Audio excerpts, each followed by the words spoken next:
안녕하세요. 모파상의 비계 덩어리 나머지 부분을 낭독해 드리겠습니다. 그러나 루아조는 여러 가지를 관찰해 온 터라 아내를 잠자리에 들게 하고 열쇠 구멍에다 눈을 갖다 대었다. 귀를 갖다 대면서 그가 복도의 비밀이라고 이름을 붙인 그것을 알아내려고 애썼다. 약 1시간쯤 되자 가볍게 스치는 소리가 들려서 그는 얼른 내다보았다. 흰 레이스로 가장자리를 두른 파란 화장복을 입어 더욱 뚱뚱해 보이는 불드시프가 보였다. 그녀는 손으로 촛대를 들고 복도 맨 끝에 굴다란 번호가 있는 쪽으로 가고 있었다. 그러자 곁에 있는 문이 반쯤 열리고 그녀가 몇 분 있다가 다시 돌아올 때 멸방을 한 코리누대가 그녀의 뒤를 따랐다. 그들은 나지막한 소리로 말을 하다가는 걸음을 멈추었다. 불드시프는 자기 방의 입구를 힘껏 막고 있는 것 같았다. 루아조는 불행하게도 말은 듣지 못했으나 마지막에 그들이 언성을 높였기 때문에 몇 마디 주워들을 수 있었다. 쿠르뉴대가 조급하게 고집을 부렸다. 그가 이렇게 말했다. 이봐, 당신 바보로군. 그것이 당신과 무슨 상관이 있단 말이오. 그녀는 붕괴한 듯이 대답했다. 안 돼요. 그런 짓은 할 수 없는 때라는 것이 있어요. 게다가 여기에서는 수치스러운 일이 될 거예요. 그는 아마 조금도 이해를 하지 못하는 것 같았다. 그래서 이유를 물었다. 그러자 그녀가 화를 내면서 다시 어조를 높였다. 왜라니요? 이유를 모르세요? 어쩌면 프로이센 군이 이 집, 이 옆방에 있을지도 모르잖아요. 그는 잠자코 있었다.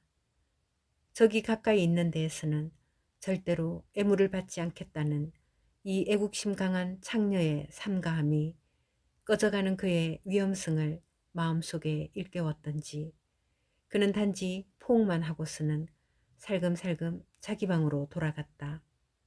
매우 흥분된 루아조는 열쇠 구멍에서 떨어져 자기 방에서 껑충껑충 뛰었다. 그러고는 마드라스산 직물을 걸치고 아내의 딱딱한 몸뚱이가 누워있는 시트를 들쳤다. 그는 여보, 나를 사랑하오? 하고 속삭이면서 키스를 하여 그녀를 깨웠다. 온 집안이 조용해졌다. 그런데 곧 어디선가 지하실인지 곳간인지 확실히 알 수 없는 방향에서 세차고 단조롭게 규칙적으로 코 고는 소리가 들려왔는데 그것은 압력으로 보일러가 진동하는 듯한 둔하고 오래 끄는 소리였다. 폴랑비 씨가 자고 있는 것 같았다. 이튿날은 8시에 출발하기로 결정되었기 때문에 모두들 식당에 모였다. 그러나 마차는 비막이 덮개에 온통 눈을 뒤집어 쓴 채 말도 마부도 없이 마당 한가운데에 둥그렇게 놓여 있었다. 외양간으로 사료 창고로 마차간으로 마부를 찾아보았으나 헛사였다. 그래서 남자들은 그 마을을 돌아다녀 보기로 결정을 하고 밖으로 나갔다.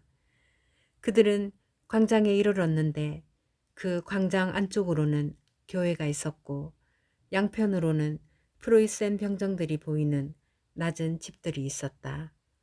맨 처음에 눈에 띈 병정은 이발관을 닦고 있었다. 눈까지 수염이 덥수룩한 또 다른 병정은 우는 아기를 안아 무릎 위에다 놓고 흔들면서 달래려고 애를 쓰고 있었다. 남편들이 전투부대에 가 있는 뚱뚱한 촌부들은 고분고분한 정복자들에게 손짓 발짓으로 해야 할 일을 지시하고 있었다. 즉, 장작을 팬다든지 빵을 수프에 적신다든지 커피를 빻는 일이었다. 그 중의 어떤 사람은 손발을 전혀 못 쓰는 주인 노파와의 속옷을 빨아주는 사람도 있었다. 백작은 놀라서 주교관에서 나오는 교회지기에게 물었다. 그 노인은 이렇게 대답하였다. 아, 저 사람들은 고약한 사람들이 아니에요. 프로이센 사람들이 아니라고 하더군요. 어디인지는 잘 모르겠지만 더 먼 곳에서 온 사람들이래요. 그들은 모두 고향에 처자식을 남겨놓고 왔다는군요. 그러니 전쟁이 절고올 리가 없지요. 틀림없이 그쪽에서도 남자들을 보내놓고 나서 울고 있을 거예요. 우리에게 있어서와 마찬가지로 그들에게도 전쟁은 커다란 근심을 주었을 거예요. 여기는 지금으로서는 아직 그렇게 불행하지는 않아요. 그들이 나쁘게 굴지도 않고 또 자기네 집에 있는 것처럼 일도 해주니까요. 불쌍한 사람들끼리는 서로 도와야지요. 전쟁을 하는 것은 높은 사람들이니까요.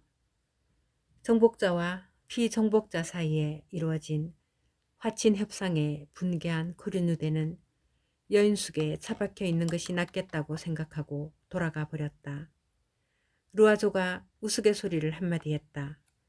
그들은 다시 식민을 하고 있군.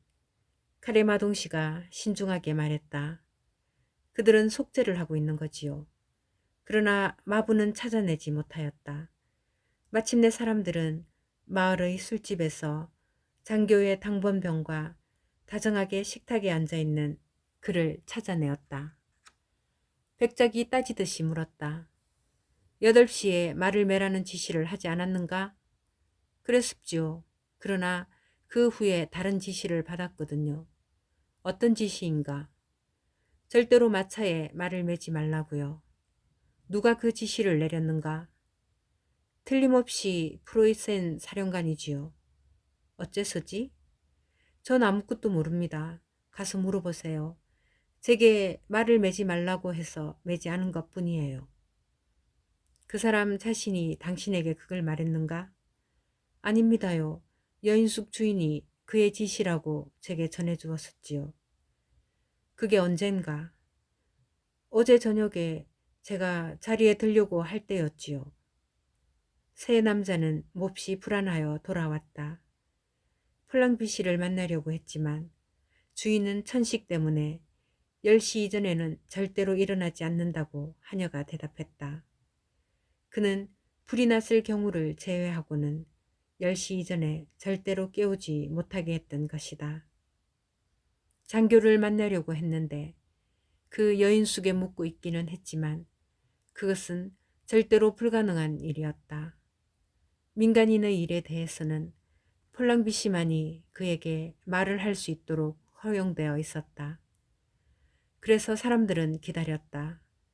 여자들은 자기들 방으로 다시 올라가서는 시시한 일들로 시간을 보냈다. 쿠르누데는 커다란 불꽃이 타오르고 있는 부엌의 높다란 벽난로 아래에서 그는 카페의 작은 탁자와 맥주병을 가져오게 하고 파이프를 꺼냈다.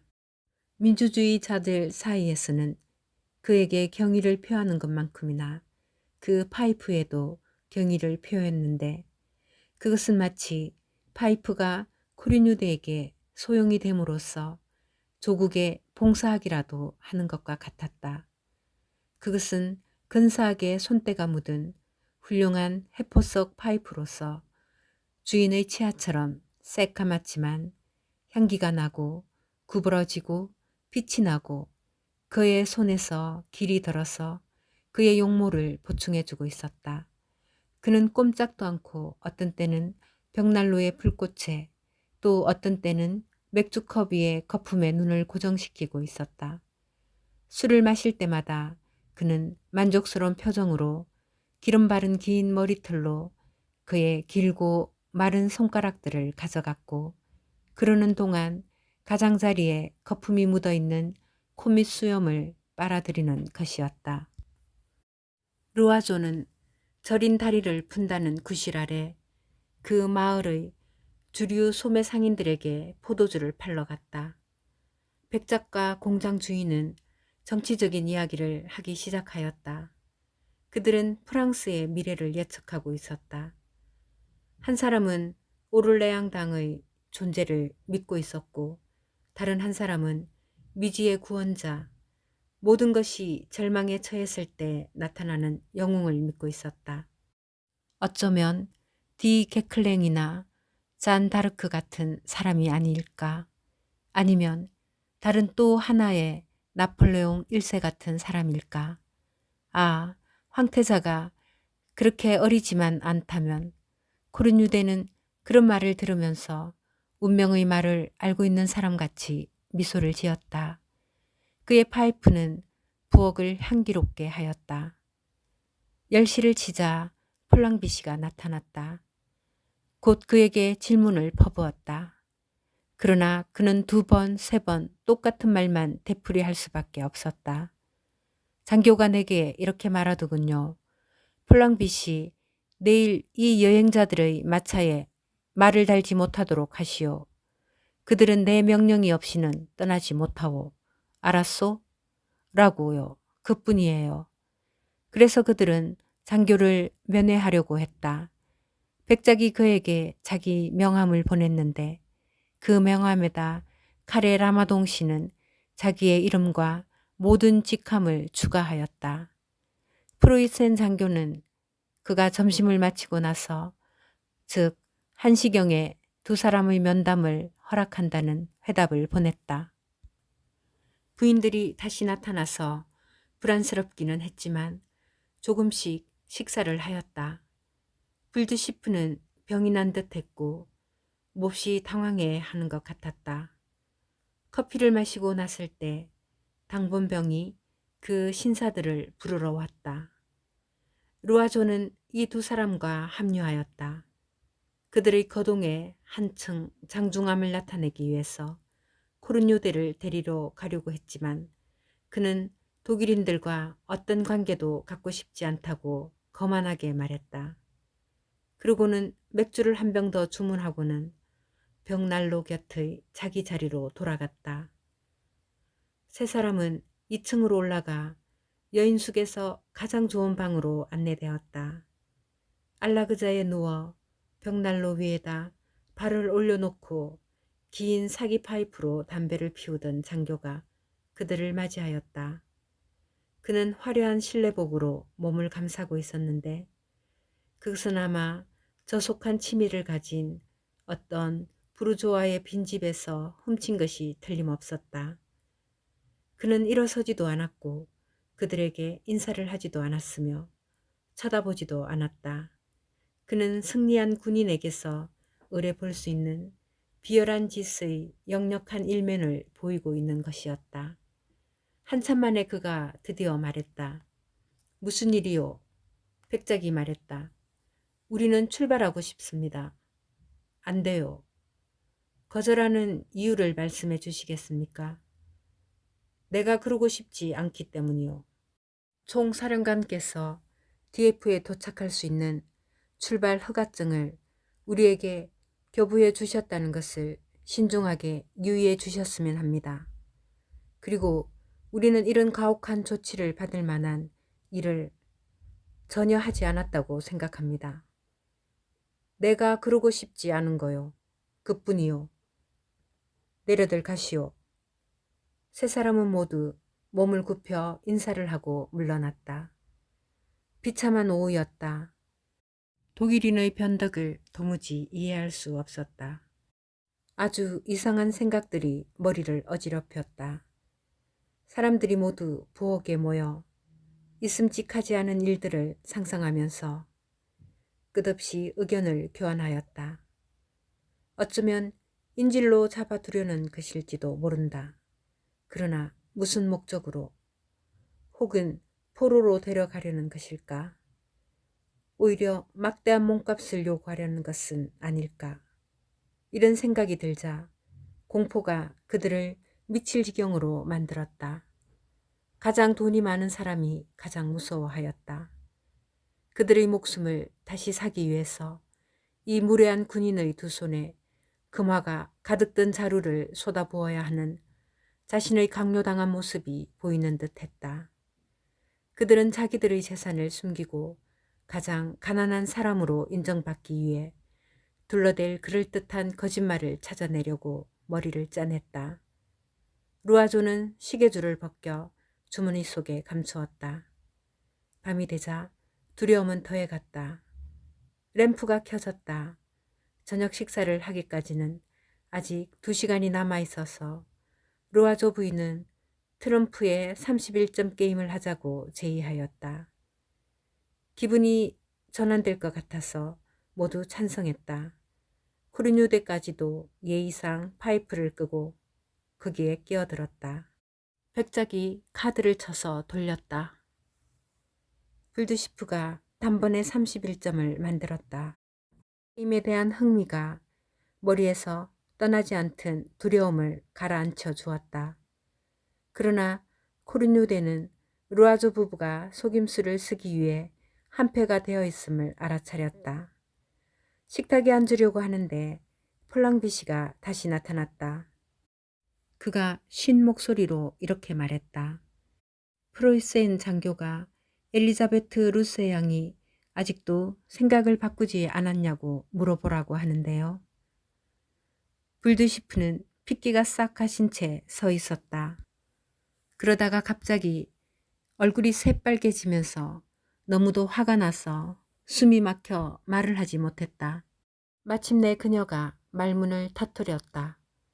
그 비열한 인간에게, 그 더러운 인간에게, 그 프로이센 놈팡이에게 말하세요. 절대로 나는 받아주지 않을 거라고요. 잘 들으세요. 절대로, 절대로, 절대로 받아들이지 않겠다고요. 뚱뚱한 여인숙 주인이 밖으로 나갔다. 그러자 불드시프는 간밤에 그녀가 방문했을 때 무슨 일이 있었는지 그 비밀을 알아내려는 사람들에게 둘러싸여 질문을 받고 독촉을 받았다. 처음에는 말을 듣지 않았으나 곧 분노가 그녀를 흥분시켜 놓았다. 그 작자가 뭘 원했냐고요? 그놈이 무엇을 바라느냐고요? 나와 함께 자고 싶다는 거예요. 하고 그녀가 소리 질렀다. 아무도 그 말이 거슬리지 않았다. 그만큼 분노가 컸던 것이다. 코리뉴대는 식탁 위에 난폭하게 맥주컵을 내려놓다가 그것을 깨뜨렸다. 이 비열하고 난폭한 군인에 대한 비난의 아우성이 분노의 숨결이 그녀에게 강요된 희생의 일부분을 저마다 강요당하기라도 한 것처럼 저항을 위해 모두들 단합했다. 백작은 그자들이 옛날의 야만인들과 똑같은 방식으로 행동한다고 불쾌하게 말했다. 특히 부인들은 불드시프에게 격렬하고도 다정한 동정을 표시했다. 식사 때밖에 나타나지 않는 수녀들은 머리를 숙이고 아무 말도 하지 않았다. 그럼에도 불구하고 처음에 분노가 가라앉자 저녁 식사를 하였다. 그러나 이야기는 거의 하지 않고 모두 생각에 잠겨 있었다. 부인들은 일찌감치 물러갔다. 남자들은 모두 담배를 태우면서 트럼프판을 편성하고 거기에 폴랑비씨를 초대했다. 그에게 장교의 반대를 꺾을 수 있는 방법을 교묘하게 물어볼 생각이었다. 그러나 그는 자기 카드만 생각할 뿐 아무 말도 듣지 않고 아무 대답도 하지 않았다. 그는 게임이나 합시다. 여러분, 게임이나 하는 말만 줄곧 되풀이하였다. 그는 노름에 너무 긴장되어 있어서 침을 뱉는 것도 잊고 있었다. 그래서 가슴 속에서는 가르릉거리는 오르간 소리가 났다. 씩씩 하는 소리가 나는 그의 폐는 낮고 깊은 음표에서 울려고 애쓰는 어린 수탉의 날카롭고 목신 소리까지 모든 음계를 다 내는 것이었다. 잠이 와서 쓰러질 것 같은 부인이 그를 부르러 왔을 때도 위층으로 올라가는 것을 거절할 정도였다. 그러자 그녀는 혼자 갔다. 왜냐하면 그녀는 언제나 태양과 더불어 일어나는 아침형인 반면에 남편은 친구들과 함께 언제나 밤을 지새울 용의가 있는 저녁형이었기 때문이다. 그는 아내에게 에그 밀크나 불 앞에 놓아두구려 하고 소리 지르고는 다시 게임을 시작하였다. 그에게서 아무것도 끌어낼 수 없다는 것을 알자 사람들은 잘 시간이라고 말하고 각자 자기 잠자리로 돌아갔다. 이튿날은 또 막연한 희망과 더욱 커지는 떠나고 싶은 욕망과 이 끔찍스러운 여인 속에서 보내야 할 그날의 두려움을 안고 아주 일찌감치 자리에서 일어났다. 아, 말들은 여전히 마구간에 있었고 마부는 보이지 않았다. 사람들은 할 일 없이 마차 주위를 맴돌았다. 아침 식사는 아주 침울했다. 불드시프에 대해서는 어떤 냉담함 같은 것이 생겨나고 있었다. 하룻밤 자고 나면 좋은 생각이 떠오른다지만 그들의 판단이 약간 변경되었기 때문이다. 잠이 깨었을 때 일행들에게 어떤 놀랍도록 좋은 일을 마련해 주기 위해 그 프로이센인을 남몰래 찾아가지 않은 이 창녀에 대해서 지금 원망하고 있었다. 그보다 더 간단한 일이 어디 있겠는가? 게다가 그걸 누가 알겠는가?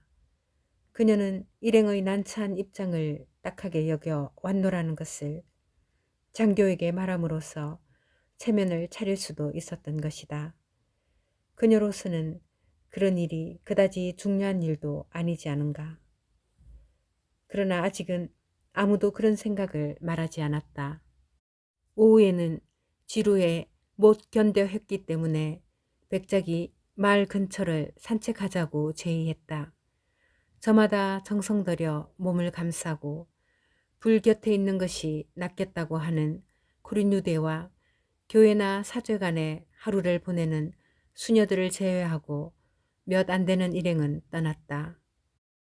날로 심해가는 추위는 사정없이 코와 귀를 찔렀다. 발은 너무도 아파서 한 걸음 한 걸음이 고통이었다. 끝없이 하얀 눈에 덮인 들판이 나타나자 너무도 무시무시하고 음산하게 보여서 사람들은 모두 얼어붙은 마음과 죄어드는 가슴으로 곧 돌아섰다. 네 여자는 앞에서 걸어갔고 세 남자는 좀 뒤에서 따라갔다. 상황을 이해하고 있는 루아조가 갑자기 저 매춘부가 언제까지 우리를 이런 장소에 남아있게 할 셈인가 하고 물었다. 여전히 정중한 백작이 한 여자에게 그렇게 괴로운 희생을 강요할 수는 없는 것이니 그녀 자신이 가지 않으면 안 된다고 말했다. 카레라마 동씨는 만일 프랑스군이 문제가 되고 있는 것처럼 디에프를 거쳐 공격적인 복귀를 하고 있다면 조우즈는 토드에서 벌어질 수밖에 없다는 것을 주지시켰다. 이 심사숙고한 말이 다른 두 사람을 걱정스럽게 만들었다. 걸어서 달아나는 것이 어떨까요? 하고 루아조가 말했다. 백작이 어깨를 으쓱했다. 이 눈 속에 여자들을 데리고 그런 생각을 할 수 있어? 그리고 우리는 곧 추격을 당해 10분도 못 되어 다시 잡힐 겁니다. 그리고 병정들의 처분대로 포로가 되어 다시 돌아올 겁니다. 그건 사실이었다. 모두들 입을 다물었다. 부인들은 몸치장에 관한 이야기를 했으나 어쩐지 거북해서 어울려지지 않는 것 같았다. 갑자기 길 끄트머리에 장교가 나타났다. 지평선의 끝을 이루는 눈 위에 군복을 입은 키가 크고 잘룩한 허리의 옆모습이 나타났다. 그는 무릎을 벌리고 정성스럽게 칠을 한 장화를 더럽히지 않으려고 애쓰는 군인들의 그토록 독특한 동작으로 걸어오고 있었다. 그는 부인들의 곁을 지나면서 고개를 숙여 인사했다. 그러나 모자를 벗지 않았을 뿐더러 위험을 지니고 있는 남자들을 멸시하듯 쳐다보았다. 루아조는 모자를 벗는 신용을 해보이기는 했지만 볼드시프는 귀까지 빨개졌다. 결혼한 새 여자는 그 군인이 그렇게도 무례하게 취급했던 이 창녀와 함께 있는 것을 그에게 보이게 된 데에서 커다란 모욕감을 느꼈다. 그래서 사람들은 그에 대해서, 그의 모습, 얼굴에 대해서 이야기하였다. 장교들을 많이 알고 있고 전문적인 안목으로 그들을 판단하는 칼의 라마동 부인은 그 장교를 그다지 나쁘게 생각하지 않았다. 그녀는 그가 프랑스인이 아니라는 것을 애스케하기까지 하였다. 그는 모든 여자들이 확실히 매우 좋아할 만한 강하고 멋진 경기병일 수가 있기 때문이라는 것이다. 일단 돌아와 보니 무엇을 해야 할지 몰랐다. 대수롭지 않은 일에도 귀에 거슬리는 말들이 오고 가고 저녁 식사는 말없이 이내 끝났다. 저마다 잠자리에 들려고 올라갔고 시간을 죽이기 위해 잠이 들기를 바랐다. 이튿날은 피곤한 얼굴로 짜증스러운 마음으로 내려왔다. 여자들은 불드시프에게는 거의 말도 하지 않았다. 종이 울렸다. 영세를 위한 것이었다. 뚱뚱한 창녀에게는 이브토의 농부네 집에서 기르고 있는 어린 아이 하나가 있었다. 그녀는 그 애를 1년에 한 번도 만나지 않았고 생각해 본 적도 없었다. 그런데 지금 영세를 받으려고 하는 아이에 대한 생각이 자기 아이에 대한 갑작스럽고도 격렬한 애정을 마음속에 불러일으켰다. 그녀는 꼭 이 의식에 참석하고 싶었다. 그녀가 떠나자마자 사람들은 모두 서로 쳐다보고 의자를 가까이 끌어당겼다. 마침내 어떤 결정을 내려야 한다고 생각했기 때문이다. 루아조가 기발한 생각을 가지고 있었다. 즉, 불드시프만을 남겨놓고 다른 사람은 떠나게 해달라고 장교에게 제안해보자는 의견이었다. 폴랑비 씨가 다시 심부름을 맡았으나 그는 곧 내려왔다. 인간의 본성을 잘 알고 있는 그 독일인이 그를 내쫓아 버렸던 것이다. 그는 자기 욕망이 만족되지 않는 한 사람들을 모두 붙잡아 두겠노라고 주장했던 것이다. 그러자 루아조 부인의 그 상스러운 기질이 터져버렸다. 그렇지만 우리는 여기에서 늙어 죽을 수는 없어요. 그 매춘부에게는 모든 남자들과 그 짓을 하는 게 직업이니까. 이 사람은 좋고 저 사람은 거절할 권리가 없다고 생각해요. 루앙에서 만나는 사람은 모두 마부까지도 받아들였다는 거예요. 정말 놀랄 일이지 뭐예요? 네, 부인. 군청의 마부 말이에요. 그자를 잘 알지요. 우리 집에서 술을 샀거든요. 지금은 우리가 공경을 벗어나느냐 하는 것이 문제인데 얌전을 빼고 있으니 그 풋내기가 말이에요. 나는 그 장교가 예의를 잘 지켰다고 생각해요. 그 사람은 오래전부터 여자와 멀리 있었을 거예요. 그는 아마 여기 있는 우리 세 사람이 더 마음에 들었을지도 모르지요. 그러나 아니에요. 그는 모든 사람에게 몸을 맡기는 여자로 만족하게 생각한 거예요. 그는 유부녀를 존중하는 사람입니다.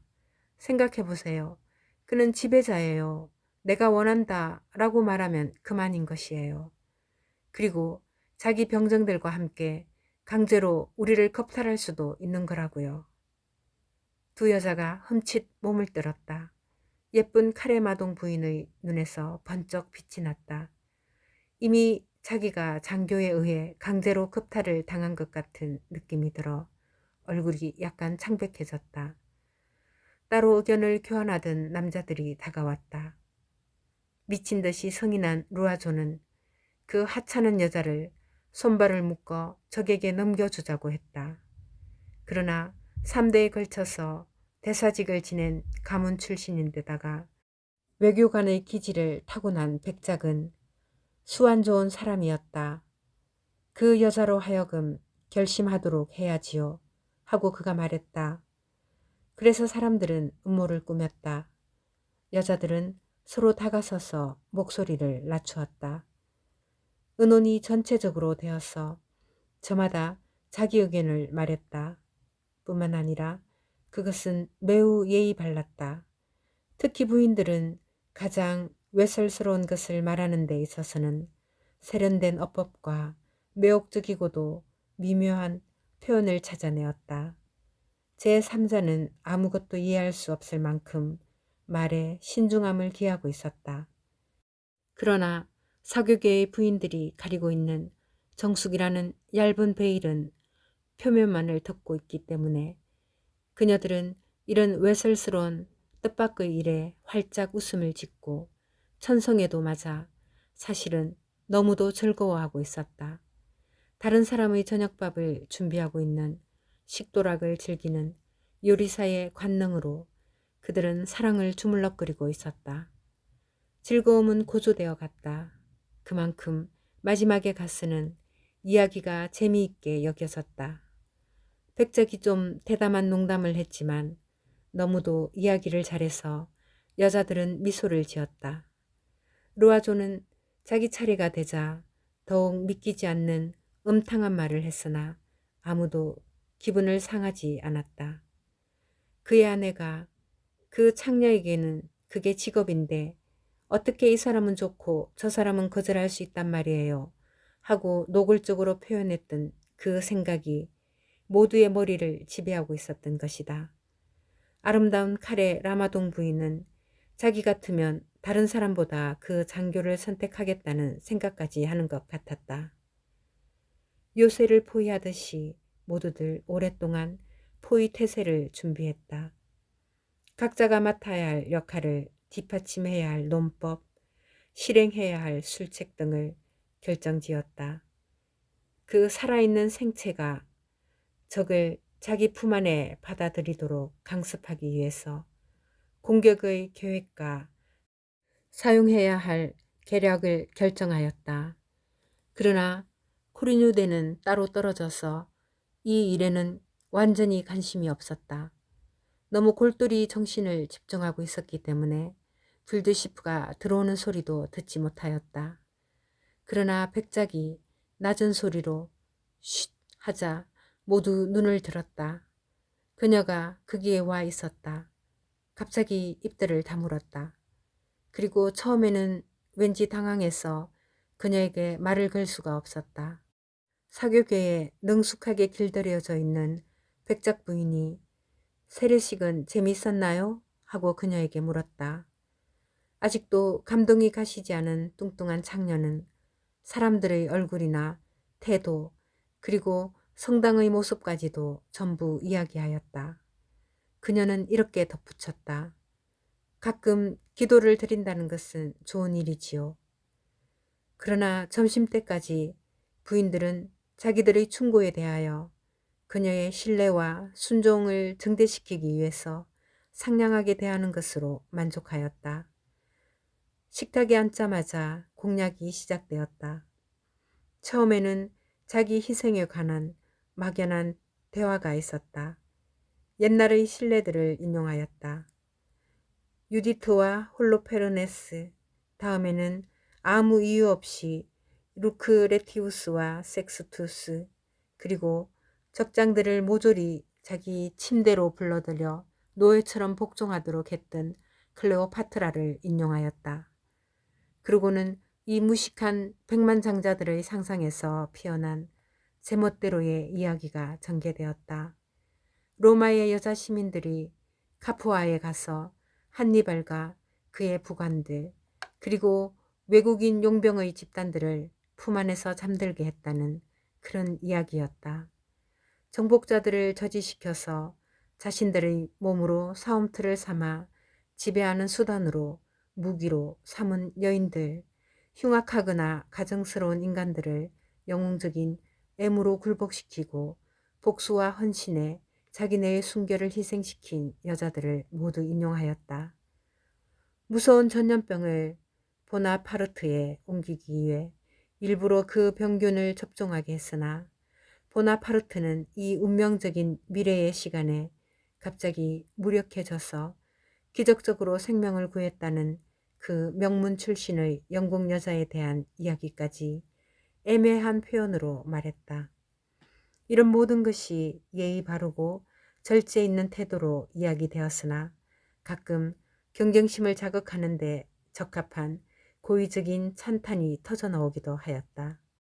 마침내 이 세상에서 여자가 해야 할 유일한 역할은 끝없는 자기 희생이고 오합지졸의 일시적인 사랑에 계속 자기의 육체를 내맡기는 그런 생각이 들 정도가 되었다. 두 수녀는 깊은 생각에 잠겨 조금도 듣고 있는 것 같지 않았다. 불드시프는 아무 말이 없었다. 오후 내내 그녀가 생각하도록 내버려 두었다. 그러나 지금까지 그랬던 것처럼 부인이라고 부르는 대신에 간단히 아가씨라고 말했다. 아무도 그 이유를 분명하게 알지는 못했으나 마치 그녀가 올라갔던 존경의 자리에서 한 단계 내려가도록 해서 그녀에게 수치스러운 자기 위치를 느끼게 해주고 싶었던 것 같았다. 스프가 나왔을 때 폴랑비 씨가 다시 나타나 전날에 했던 말을 되풀이하였다. 프로이센 장교가 엘리자베트 루세 양에게 아직도 생각을 바꾸지 않았느냐고 물어보라고 하더군요. 불드시프는 퉁명스럽게 대답했다. 그래요. 바꾸지 않았어요.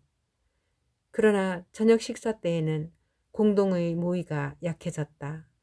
루아조는 어색한 말을 서너 마디 했다. 저마다 새로운 예를 찾아내려고 했으나 헛수고였다. 그때 백작 부인이 미리 생각한 것은 아니었겠지만 종교에 경의를 표하고 싶은 막연한 욕구를 느끼고 나이 많은 수녀에게 승인들의 생애에서 위대한 업적에 관한 것을 물었다. 그런데 많은 승인들은 우리 눈에는 죄악으로 여겨지는 행동을 범했었다. 그러나 그것들이 신의 영광을 위해서나 이웃 사람의 이익을 위해서 실행되었을 때는 교회는 그 대죄들을 쉽사리 용서했던 것이다. 그것은 유력한 논법이었다. 백작 부인은 그것을 이용하였다. 그러자 성직자의 옷을 입은 사람이면 누구나 갖고 있는 뛰어난 무언의 이해에서였는지 분명치 않은 친절에서였는지 또는 단순히 행복한 무지의 소치이거나 기꺼이 돕는 어리석음의 결과였는지 그 늙은 수녀는 이 업무에 놀랄만한 뒷받침을 가져다 주었다. 그녀를 소심한 사람으로 생각했는데 그녀는 대담하고 수다스럽고 과격한 자신의 모습을 나타냈다. 그녀는 궤변으로 혼란에 빠지지 않았다. 그녀의 주인은 철석 같았고 신앙은 결코 주저하는 법이 없었으며 그녀의 양심에는 조금도 의구심이 없었다. 그녀는 아브라함의 희생을 아주 간단한 일로 생각하였다. 왜냐하면 자신은 높은 데서 내린 명령이라면 당장의 부모를 죽일 수도 있었기 때문이다. 그녀의 의견으로는 의도가 칭찬할 만한 것이라면 어떠한 일도 주님의 마음에 들지 않는 것은 없다는 것이었다. 백작 부인은 생각지 않은 이 공범자의 신성한 권유를 이용하여 목적은 수단을 정당화한다는 도덕적 격언을 사람을 감화시키는 데 설명으로 말끔하게 하였다. 부인이 물었다. 그렇다면 수녀님, 동기가 순수하다면 하느님은 모든 수단을 받아들이시고 또한 행위를 용서하신다고 생각하시나요? 누가 그것을 의심할 수 있겠어요, 부인. 그 자체로서는 비난받을 만한 행위라도 그것을 하게끔 한 생각에 따라서는 흔히 찬양할 만한 일이 되지요. 그녀들은 그렇게 신의 의지를 간파해내고 그의 판결을 예측하며 사실은 신과 그다지 관계없는 일에 신을 관련시키면서 이야기를 계속해 나갔다. 이 모든 것은 교묘하고 신중하게 덮어 감추었다. 그러나 두근을 쓴 성녀의 한마디 한마디는 창녀의 화가 치미는 저항에 구멍을 뚫어 놓았다.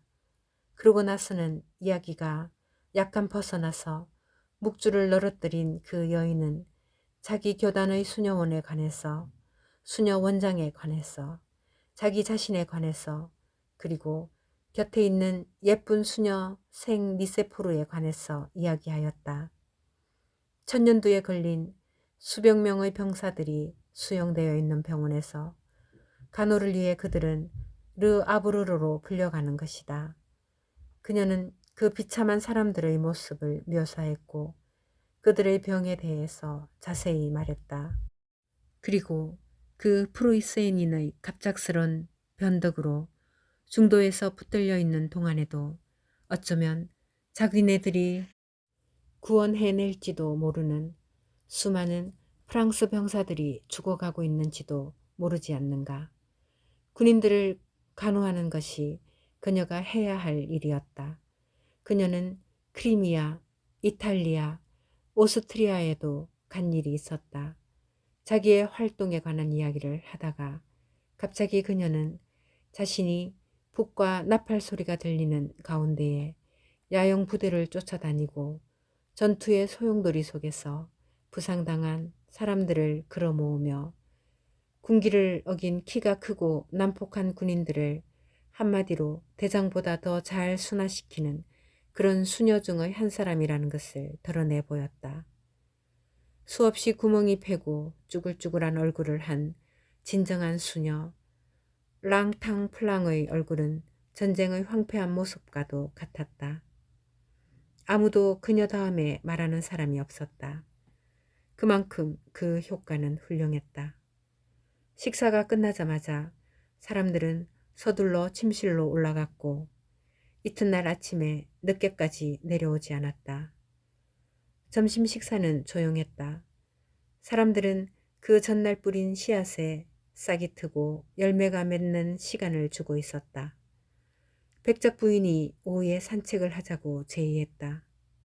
그래서 백작은 미리 약정이 되어 있었기 때문에 불드시프의 팔을 잡고 다른 사람들의 뒤에서 그녀와 함께 있었다.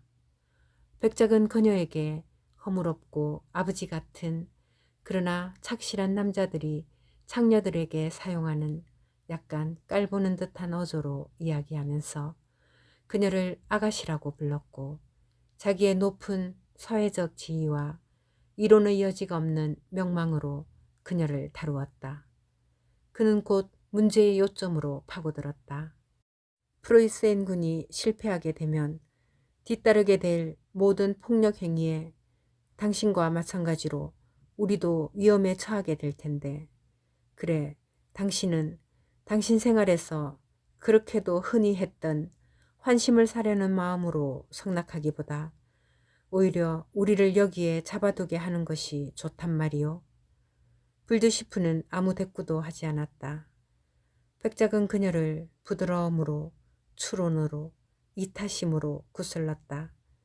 그는 필요할 때는 모든 친절을 다하고 아첨을 하여 마침내 상냥해지기도 하지만 백작카카로 남아있을 줄도 알았다.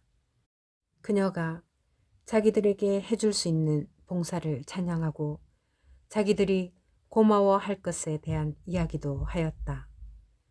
그러다가 갑자기 쾌활하고 친근하게 말했다. 그러고 이봐요. 그자는 자기 나라에서는 좀처럼 만나기 어려운 예쁜 여자를 경험했다고 자랑할지도 모르지 않소. 불드시프는 대답하지 않고 일행을 따라갔다. 돌아오자마자 그녀는 자기 방으로 올라가 다시는 나타나지 않았다. 불안은 극도에 달했다. 그녀가 무엇을 하려고 하는 것인가? 만일 그녀가 거역한다면 얼마나 난처해질 것인가? 저녁 식사 시간을 알리는 종이 울렸다. 사람들은 헛되이 그녀를 기다렸다. 그러자 폴랑비 씨가 들어와서 루세 양은 몸이 불편하니 먼저 식사를 하라고 알렸다. 사람들은 모두 귀를 곤두세웠다. 백작이 여인숙 주인에게 다가가서 낮은 소리로 말했다. 됐소? 네. 예의상 백작은 일행에게 아무 말도 하지 않았으나 그저 가볍게 머리를 끄덕여 보였다. 곧 안도의 긴 한숨이 모두의 가슴에서 새어나오고 얼굴에는 기쁨의 빛이 나타났다. 루아조가 큰 소리로 말했다. 제기랄, 이 집에 삼페인이 있으면 내가 사지. 주인이 손에 네 병을 들고 돌아오는 것을 보고 루아조 부인은 고민이 되었다. 모두들 갑자기 수다스러워지고 떠들썩해졌다. 외설스러운 기쁨이 가슴에 가득 찼던 것이다. 백작은 카레 라마동 부인이 매력적이라는 것을 알아본 것 같았고 공장 주인은 백작 부인에게 찬사를 보냈다. 이야기는 활발하고 명랑했으며 독설로 가득했다. 갑자기 루아조가 근심스러운 얼굴이 되어 두 팔을 치켜 올리면서 조용히 하고 고함을 질렀다. 모두들 깜짝 놀라 거의 기가 죽어 입을 다물었다. 그러자 루아조는 두 손으로 쉿 하는 신용을 하면서 귀를 곤두세우고 천장을 올려다보았다. 다시 귀를 기울이더니 평상시의 목소리로 돌아와 이렇게 말했다. 안심들 하세요. 만사가 잘 되어가고 있습니다. 얼른 이해가 가지 않은 듯 했으나 곧 미소가 스쳐 지나갔다. 15분쯤 지나자 그는 똑같은 익사를 다시 시작했다. 저녁 내에 몇 번이나 그 짓을 되풀이했다. 그는 위층의 누군가에게 말을 거는 듯한 신용을 하면서 외모원의 기질에서 얻어낸 이중적인 의미의 충고를 하였다. 이따금 한숨을 내쉬고 슬픈 표정을 지으면서 불쌍한 여자 같으니라고 하고 말하는가 하면 화가 난 표정으로 거지 같은 프로이센 놈아 꺼져라 하고 입속으로 중얼거리기도 하였다. 이따금 더 이상 그 생각을 하지 않고 있을 때에 그는 떨리는 목소리로 몇 번이고 이제 그만하라니까 하고 말했다. 그러고는 자기 자신에게 말하듯이 이렇게 덧붙였다. 그녀를 다시 볼 수 있으면 좋으련만 그 비열한 인간이 그녀를 죽이지 않아야 할 텐데. 이런 농담들은 역겨운 취미에 속해서나 그것을 재미있어 하였고 아무도 모욕감을 느끼지 않았다. 왜냐하면 붕괴하는 것도 다른 것과 마찬가지로 환경에 좌우되는 것이며 또한 그들의 주위에서 서서히 조성된 분위기는 외설스러운 생각들로 가득 차 있었기 때문이다. 식후에는 여자들까지도 재치 있고 조심성 있는 암시를 하였다. 바라보는 시선들이 빛이 났다. 많이 마셨던 것이다. 카드를 버리는 게임에서조차 그의 무게 있는 고귀한 태도를 잃지 않는 백작은 극지에서 겨울철이 끝나고 남쪽으로 향하는 길이 열리는 것을 보는 난파당한 사람의 기쁨에 관한 훌륭한 비유를 생각해냈다. 루아조가 손에 샴페인 잔을 들고 일어났다. 우리의 해방을 위해 건배합시다. 모두들 일어서서 그에게 갈채를 보냈다. 두 수녀들까지도 부인들의 권유로 한 번도 맛본 적이 없는 이 거품이 있는 술에 입을 적셨다. 그녀들은 이것이 레몬 사이다와 비슷하면서도 보다 고급스럽다고 말했다. 루아조가 이 상황을 요약해서 말했다. 피아노가 없어서 카드리유 내 한 곡을 칠 수는 없는 것이 유감이군요. 코르뉴데는 한마디 말도 하지 않았고 몸 하나 까딱하지 않았다. 그는 매우 심각한 생각에 잠겨있는 듯이 보이기조차 하였다. 이따금 화가 난 손짓으로 자기의 긴 수염을 더 길게 늘리려는 듯이 잡아당겼다. 마침내 자정이 가까워져서 사람들이 헤어지려고 할 때 비틀거리던 루아조가 갑자기 코르뉴데의 배를 치면서 알아듣기 힘들 만큼 빠르게 말했다. 오늘 밤은 웃기시지 않는군요. 왜 아무 말도 없지요? 동지. 그러자 코르뉴데가 갑자기 고개를 쳐들더니 무섭게 번쩍이는 시선으로 그 자리에 있는 사람들을 훑어보았다. 여러분 모두에게는 말하겠는데 당신네들은 비열한 짓을 저질렀단 말이오. 그는 일어나 문이 있는 데로 가서 다시 한번 되풀이했다. 비열한 짓을. 그러면서 그는 나가버렸다. 처음에는 그것에 충격을 받았다. 루아조는 잠시 말문이 막혀 멍청하게 있었지만 다시 침착성을 되찾아 갑자기 자지러지게 웃으면서 이 말을 되풀이했다. 그건 너무 시다네. 여보게, 그건 너무 시여. 사람들이 이해를 못하자 그는 복도의 비밀을 이야기하였다. 그러자 엄청난 즐거움이 다시 계속되었다. 부인들은 미칠 듯이 재미있어 하였다. 백 작가 카레 라마동 씨는 너무 웃어서 눈물이 났다. 그들은 믿을 수가 없었다. 뭐라고요? 확실하오? 그 사람이 그랬다는 것이? 내가 보았다니까요. 그래, 그녀가 거절했단 말이지요. 그 프로이센이 옆방에 있었기 때문이었지요. 그럴 수 있을까요? 맹세한다니까요. 백작은 숨이 찼다. 공장 주인은 두 손으로 배를 눌렀다. 루아조는 말을 계속했다. 그래, 아쉬웠겠지만 오늘 밤 그는 그녀의 일을 재미있게 생각하지 않았단 말이오. 전혀 아니었지요. 세 사람은 모두 배가 아프고 숨이 가빴으나 기침을 하면서 다시 웃기 시작했다. 그리고 사람들은 헤어졌다. 그러나 쐐기풀 같은 성질을 가진 루아조 부인은 잠자리에 누울 때 남편에게 그 새침대기인 자그마한 카레 라마동 부인이 저녁 내내 쓴웃음을 지었다고 일러주었다. 여자들이란 군복을 입은 사람에게 홀딱 반하면 프랑스인이건 프로이센인이건 상관없단 말이에요. 한심한 일이라고요. 그리고 밤새도록 복도의 어둠 속에서는 거의 감지될 수 없는 숨소리, 떨림, 맨발이 가볍게 닿는 소리, 지각되지 않는 삐걱거리는 소리가 들려왔다. 가느다란 불빛이 오랫동안 문 밑으로 세워놓은 것을 보면 모두 아주 늦게서야 잠이 들었음이 분명했다. 샴페인은 그런 효과를 가지고 있다. 그것은 수면을 방해한다고 한다. 이튿날은 투명한 겨울의 태양이 백설을 눈부시게 만들었다. 마침내 말이 메어진 합성마차가 문 앞에서 기다리고 있었다. 그러는 동안 한때의 흰 비둘기가 무성한 깃털 속에서 머리를 뒤로 젖혀 가슴을 앞으로 내밀고 한가운데에 검은 점이 있는 장밋빛 눈을 반짝이며 6마리의 말 다리 사이로 무게 있게 돌아다니면서 김이 나는 말똥을 파헤쳐 먹이를 찾고 있었다. 마부는 양가죽으로 몸을 감싸고 마부석 위에서 담배를 피우고 있었다. 기쁨에 넘친 여행객들은 모두 나머지 여행을 위해 음식물을 분주히 사고 있었다. 이제는 불드시프만을 기다리고 있었다. 그녀가 나타났다.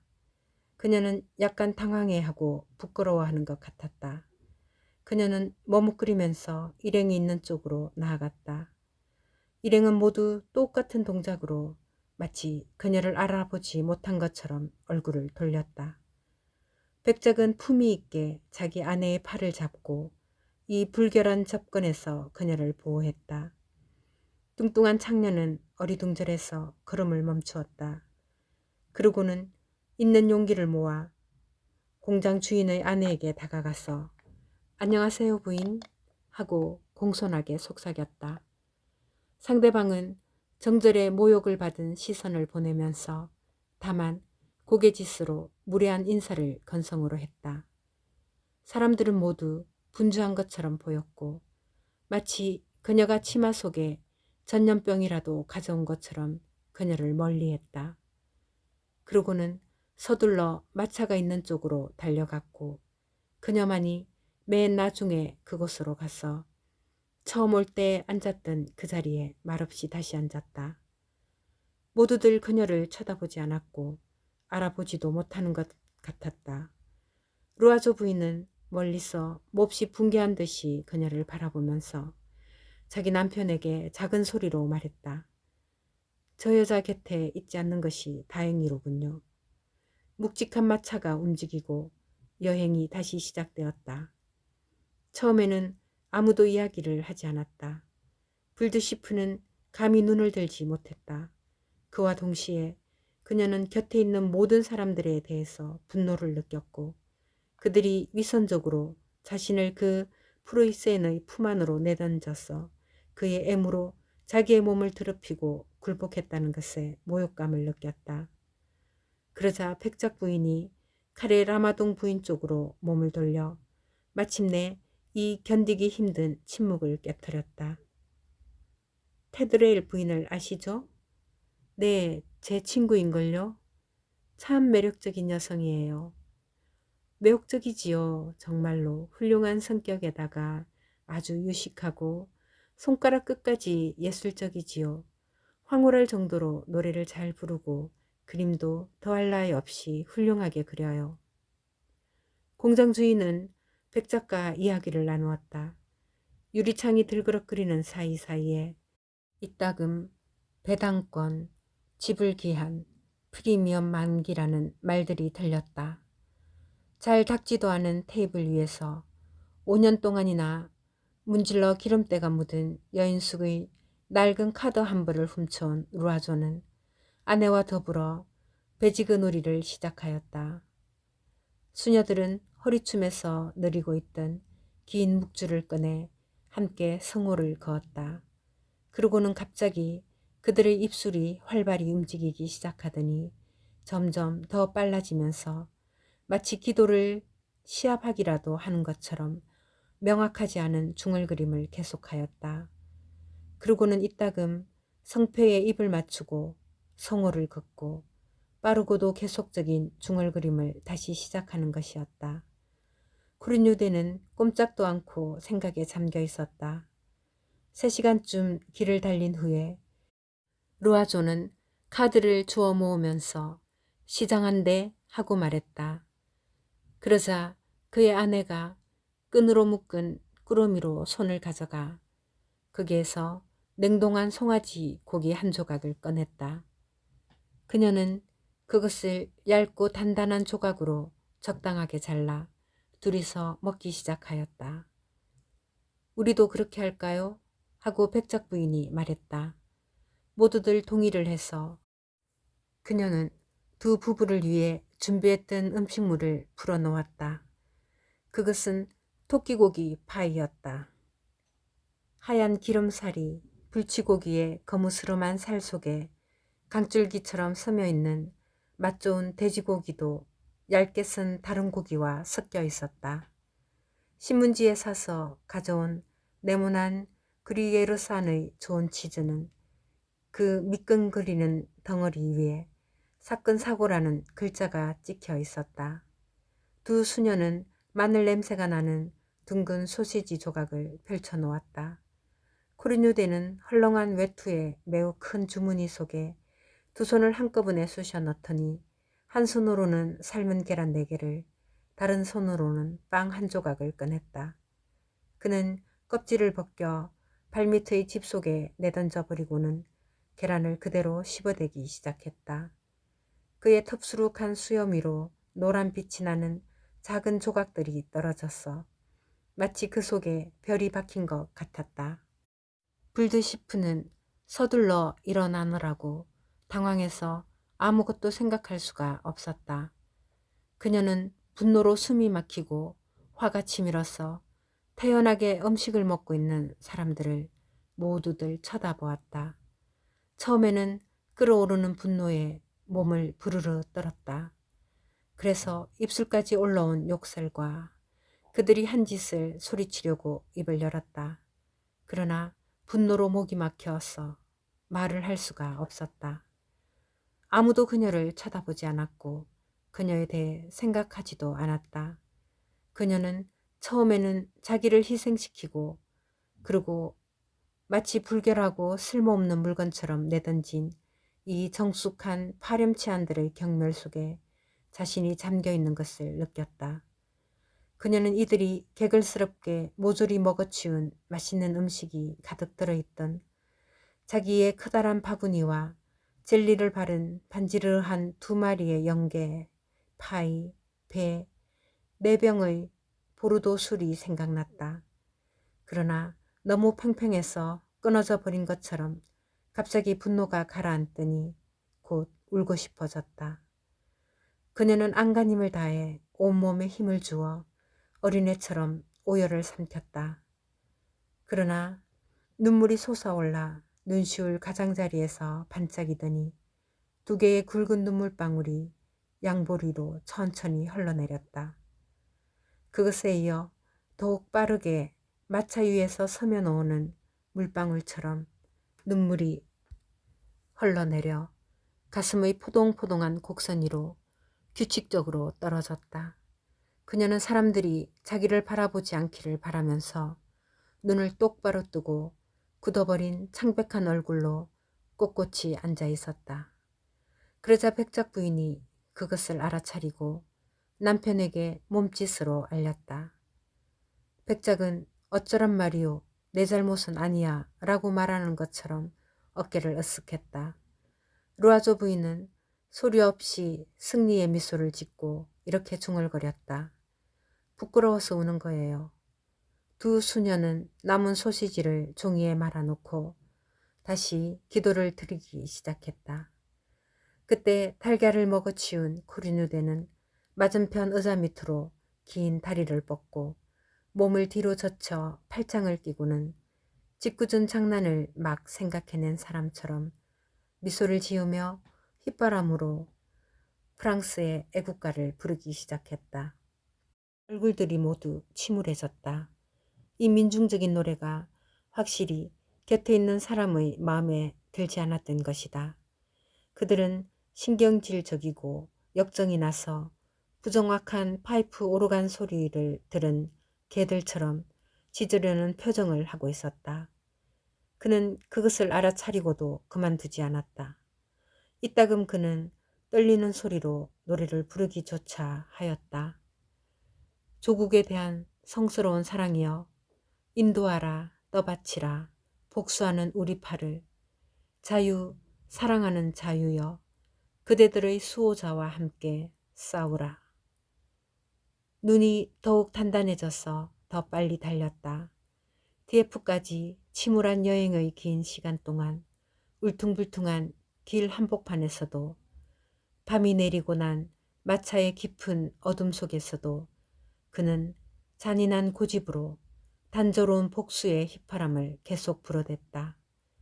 그는 지치고 화가 난 사람들로 하여금 처음부터 끝까지 그 노래를 열심히 듣도록 강요했으며 박자마다 그들이 갖다 붙여야 하는 가사 하나하나를 상기하도록 강요하였다. 불드시프는 여전히 울고 있었다. 그리고 이따금 참을 수 없는 흐느낌이 음절과 음절 사이에서 어둠 속에서 새어 나왔다.